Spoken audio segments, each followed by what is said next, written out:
Hello, my friends. Welcome once again to Spiritism, a closer look. Luiz Lima here from Central Florida, Orlando specifically. We are here every Wednesday at 7 p.m. Eastern Time for our program, Spiritism, a closer look. You're watching this through Kardec Radio. As always, I like to say for comments, suggestions, and any to get in touch with us, you can use the information down on your screen here for suggestions, comments, to request topics so we can bring to the program for discussion. So feel free to. We are all learning here, myself included. Okay, tonight we are going to take a closer look at calmness. Calmness. It's an interesting subject. We can see this or talk about it from several different angles. So let me start by saying what it means in terms of what we're going to do here today, this quick study. Calmness ties into serenity, peacefulness, some like that, some along those lines. There is a message that is very interesting from Spirit Andre Luis. The message title is Calmness. That's why I'm naming the program today Calmness. It's actually a short message. Short message. It has 10 phrases. That's all it is. 10 phrases, which we're going to number from 1 to 10 to make it easier here to discuss the message. So what Andre Luis does in this short message is he will list or bring us situations where we all tend to drift away from calmness when these things happen. And he's gonna give us some advice on that. It's interesting because it's good to know how they see things from the other side, different than we do here. So I'm gonna, for each phrase, each of the 10 phrases, I'm gonna list them down on the bottom of your screen so we can follow along. So here is phrase number 1. If you are on the verge of a mental breakdown, be silent and take a few moments to think. Nobody's saying that it's easy. That's not the point. The point is to explain why we should be silent and why we should kind of stop and take a few moments to think. This is more or less what it's trying to say. When we, myself included, right? When we are enraged with something, about a situation, about somebody, it doesn't matter the reason. It matters that when we are enraged, we speak and act with no reason. It's kind of reason takes hijacked from us. And that's exactly what happens because our reasoning comes from an area in the brain right here on the front. It's called frontal lobe. That's what neuroscience calls the frontal lobe. However, the frontal lobe can be turned off by using a very simple word, can be turned off due to a few things. One reason that makes it turn off is bursts of rage, fury, anything like that. Revenge, and you kind of go blind, completely blind. However, it's not blind with the eyes, it's blind with your frontal lobe. It shuts down. If the frontal lobe shuts down, what it does for us is not going to work. It gets disabled. Using a more technical word, it is disabled. Well, the frontal lobe is responsible for reasoning and creativity. So the moment that the frontal lobe gets shut down because of rage and bursts of fury, and so we lose completely. We go to 0% of reasoning and 0% of creativity. So it escalates to a point where when we see somebody, especially when we are watching somebody go through this, not us going through, but when you watch somebody going through this moments of extreme rage, they will usually use their hands. They'll do like this. They will smash tables, kick things. If you think about it, it makes no sense because the table is not responsible for whatever put you in that moment. The chair is not the reason for it, so it makes no sense to kick these things or kind of beat as if they were people and you were addressing the situation, trying to fix it.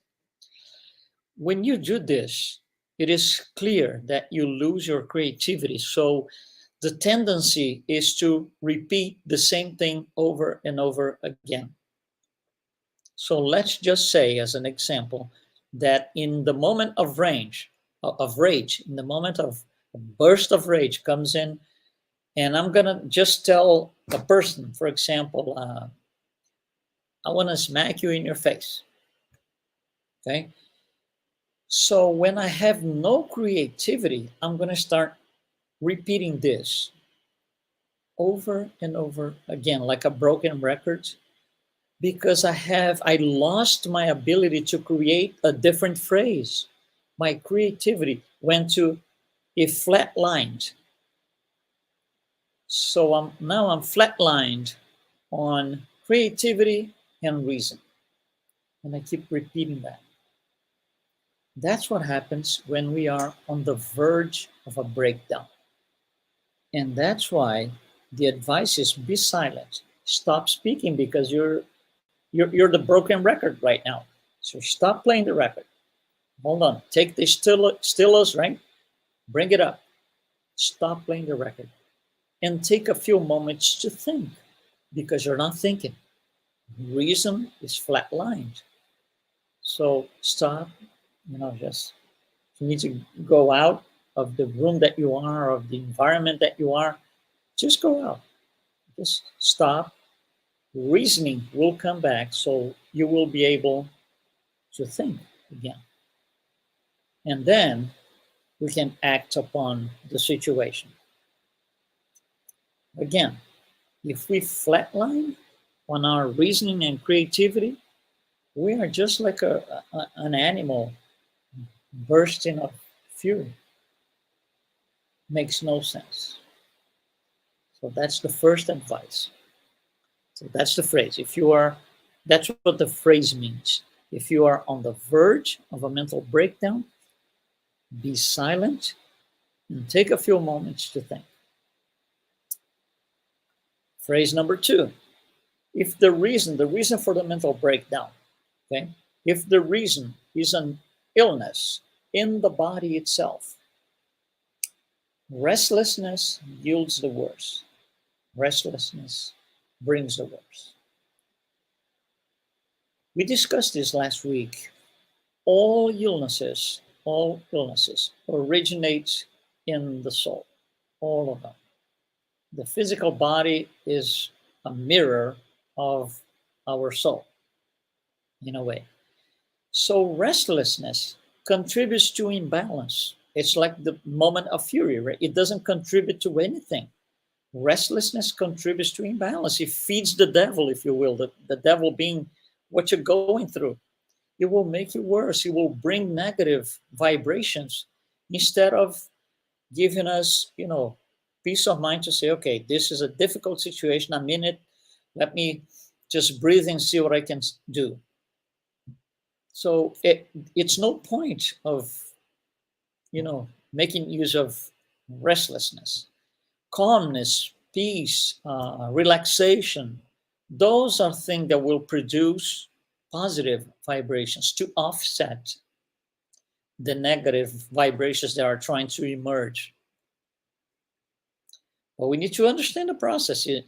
Restlessness is just going to bring the worst out. It doesn't help anything at all. Phrase number three. If the reason, the phrase number two was if the illness is on us, right? Phrase number three. If the reason is an illness in a loved one, almost the same thing, but just another person, your distress is an aggravating factor. So let's say, for example, that you have some illness and you're going through a process. We just saw it. It's not easy. Nobody's saying that this is easy. So you're going through a process. If you have somebody by your side that is completely in distress, completely distressed about it, stressed out, not knowing what to do, what does it mean to you?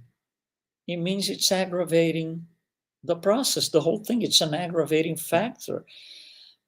That is why, one of the reasons why, and that's a challenge too, because doctors are humans just like you and me, right? They have their challenge. They have a beautiful, wonderful profession, but they're people. So when the doctor has to deliver, per se, bad news about somebody else, he needs to be centered. He cannot go in distress. He cannot throw this just out and, yeah, let's get going, because it means something to you that it doesn't mean the same for him. It's potentially an aggravating factor for those who will get the news.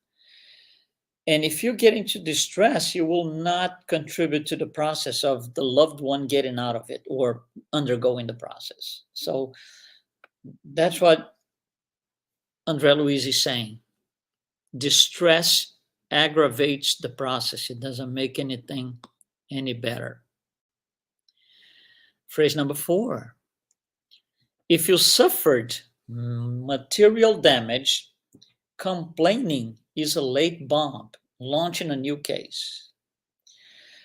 What does it mean? Well, if you lost something physical, material, it could be even something extremely valuable, like a house or something, which, a lot of people, we just had an earthquake 2 days ago in Turkey and Syria. These people lost everything. How many times? We have hurricanes here on the east coast of the US, and people lose everything. We just had this past year in October a very bad storm that wiped out a lot of houses in the west coast of Florida, Fort Myers, Naples. What you gonna do? Of course, you're not gonna be happy. But complaining all the time, making that the reason for your life, the motive of your life, is just going to launch a new case of making things worse. So he had one bad thing, now I have two. And the second is going to escalate to a third, to a fourth. It doesn't help. Of course, we're going to, we're humans. We're going to complain on the immediate moments after it. But feeding that complaint all the time and making that something that runs in your blood all the time, it's going to destroy the body, because it's going to bring all the negative energy that affects the body ultimately. So it's not something that we should be doing. Again, I'm not saying that it's easy. That's what André Luiz says. Again, André Luiz is a discarnate spirit. They see this from the other side different than we do. Phrase number 5. If you lose affection, bickering will make you less friendly along with other friends. It's the same general concept. Bickering, you go like, complaining all the time and whining and doing this and that.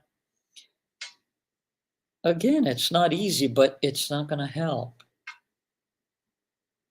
It's not going to help. Losing affection requires us to maybe reflect upon You know, thank for the good times, elevate yourself with the good times in the past, but just bickering, it's just going to make you tired. It's going to harden the heart, and it's not going to help anything. Phrase number 6. If you have left any valuable opportunities behind, so if you miss them, agitation or anxiety is a waste of time. Because let's just say you wanted to do something, the moment came by, and you, for whatever reason, which doesn't really matter, you missed the opportunity. And now you realize it was a very valuable opportunity, and now it's in the past. You've left it behind. So what do? Well, first of all, we already know this, we can't change the past. So, being anxious about it and agitated all the time is just, again, once again, it's another form of bringing negative energy into the picture, energy vibration into the picture. It's just a waste of time because you're not fixing anything. We can use that time to maybe go for a plan B, or make a strategy, or even for reflection. How did I get to this point? Why did I miss it? What did I didn't, what was the reason for that? What I had probably didn't pay attention to something. Reflecting is a much better use of time. And maybe we'll come up with, a strategy that allows us to recreate that opportunity. And then we're going to be able to do what we didn't do in the first place. But the agitation, the whining, that doesn't help anything. Phrase number 7. If setbacks appear or show up, the act of rage will keep you away from spontaneous cooperation. Meaning, something came up, it's a setback, something showed up, appeared, and I wasn't expecting this. So the act of rage, rebelling or revolt against that, again, is just going to keep me feeding the devil, feeding the bad energy. It's not going to keep it, and it's going to keep me away from getting help. Because if I complain all the time, if I do this bursts of rage all the time, nobody wants to be around me. So I'm going to kind of um, drift away people who could help me, cooperate with my situation, with me, give me ideas, maybe do some help physically or emotionally. But if I have these bursts of rage all the time, I'm going to drift everybody away. I'm going to, you're just going to be alone, and it's a lot harder to deal with these setbacks when you are alone, when you don't have anybody. Phrase number 8. If you made a mistake, despair opens the door to more significant faults. So we made a mistake. Mistake is made. It's in the past.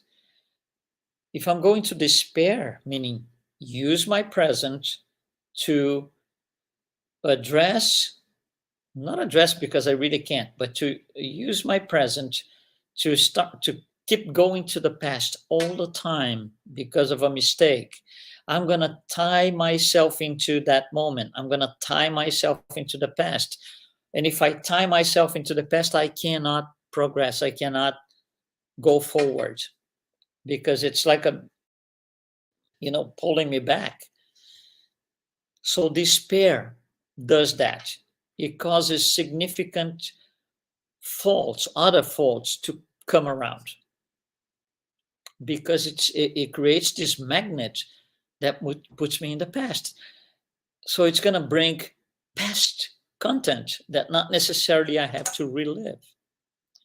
So you made a mistake. Yeah, okay, acknowledge a mistake. Let's reflect upon it. Let's think about it.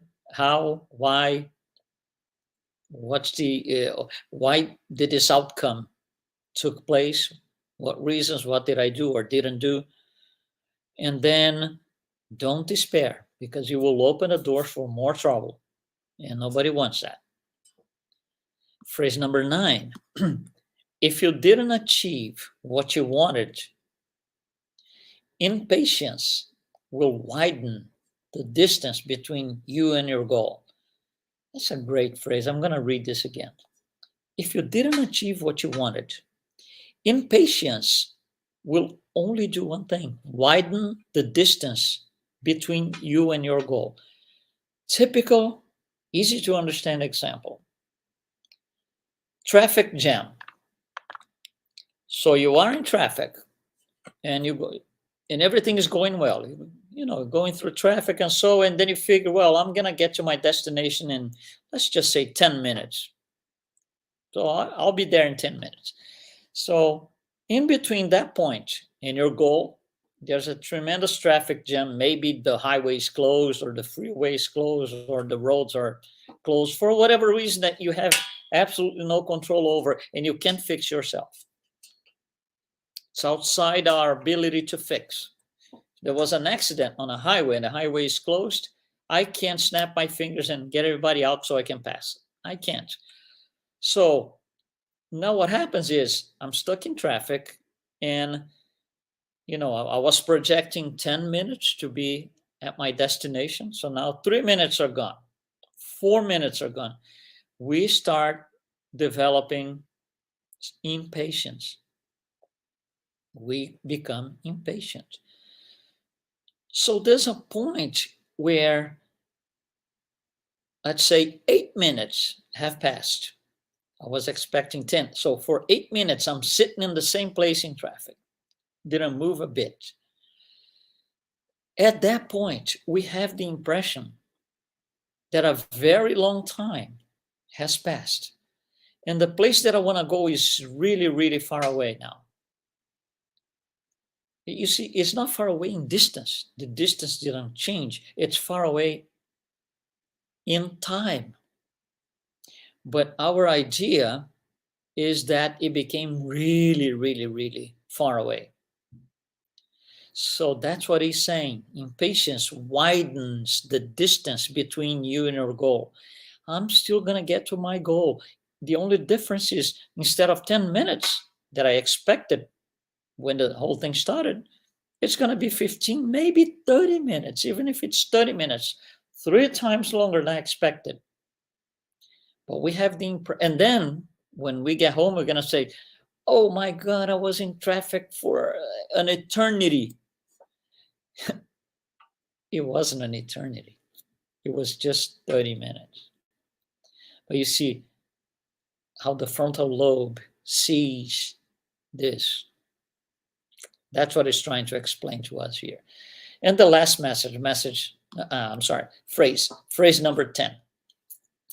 Whatever the difficulty, remain calm and work, because in every problem, serenity is the roof of the soul, asking to serve as a solution. Let's go easy on this one. So, difficulty came about. Instead of despair and all of distress and all of those things that we discussed, impatience, remain calm. So, okay, so I got this difficulty. Again, people, I'm not saying that it's easy, not easy. I'm just, as human as you are, please. So try to remain calm and work. What is work? Work means, what am I going to do? That's kind of work. Preparing to do something. That's also kind of work. Let me see what I'm going to do. And here it completes, because serenity is the remain calm that it says. Serenity is the roof of the soul. What happens when you have a roof on top of your head? You feel safe. You feel protected. Nothing is going to come in your head. Because you're protected. That's the idea of a roof over the soul. Your soul is protected from what? From bad vibrations, from bad things, from bad thoughts. And what do? We ask to serve as a solution. Just what can I do to help others? What can I do to make things better for other people? Myself included, of course. What can I do things to make better for me and others? That's serving others, serving other people. Serving other people brings serenity. You see, that's different than working for a boss, working for other people. That's not it. That's profession. That's business. We're talking about spiritual life, not material life. So working or serving, saying better, serving other people works as a solution because it will bring serenity to the soul. And a serene soul does not see difficulty the same way that a non-serene soul sees. Remember, widen the distance. So I personally think that this message from Spirit Emmanuel, again, composed of these 10 phrases, I think is just great. I think it's unbelievably, you see, we can discuss this for much longer. We've been talking here for 30 minutes and we could go, in each of these phrases or paragraphs, we could develop a lot more. But what we're doing here is develop a general idea. You see, there's turmoil. We need to find, and that's what Spiritism tells us. If you see turmoil, it's still turmoil, but there is serenity inside. You just have to find it. You look at a hurricane, the eye of the hurricane is completely calm, peaceful, and serene. We just have to find it. Despair increases the turmoil. Impatience does the same thing. Restlessness, same thing. Thanks for joining us on tonight's program. We will be here next week, Wednesdays. Don't forget, Wednesday, 7 p.m. Eastern Time. Don't miss it. Thanks so much.